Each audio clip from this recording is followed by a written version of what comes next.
system.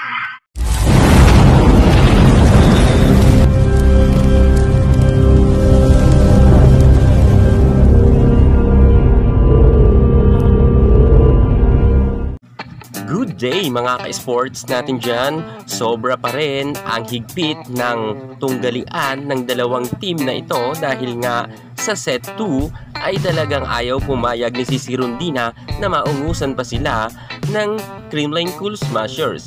Kita natin na halos kahit lamang sila ay napapa-timeout nga si Coach Dante Alinsinurin dahil nga sa sunod-sunod na score nga ni Tots Carlos. At kitang-kita natin mga ka-sports natin dyan na mukhang nabubuhayan na nga ngayon ang Creamline.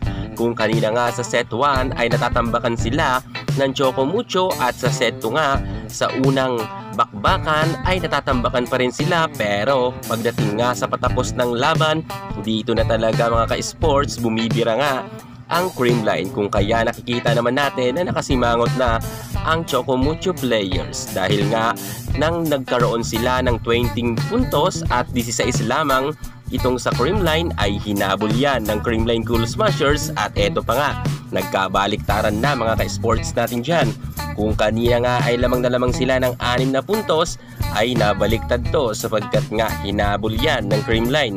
Grabe talaga mga ka-sports natin dyan, si Gemma Galanza at itong si Tots Carlos gumawa talaga ng paraan para nga habulin ang score nga nakalamangan nga ng Choco Mucho, at nagawa nga to ng Creamline at nalampasan pa nga nila ito.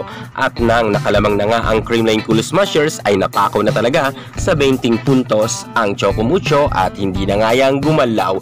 Grabe rin talaga kasi mga ka-sports natin dyan ang lupit ng mga star player ng nasabi nating Creamline. At kitang-kita rin natin na maganda ang mga services nga ni Grito, kung kaya hindi rin makaporma ang floor defense nga na si Tang Ponce, kung kaya nagkakaroon sila ng error. At panalo na nga dyan ang Creamline Cool Smashers sa score na 20 at 25.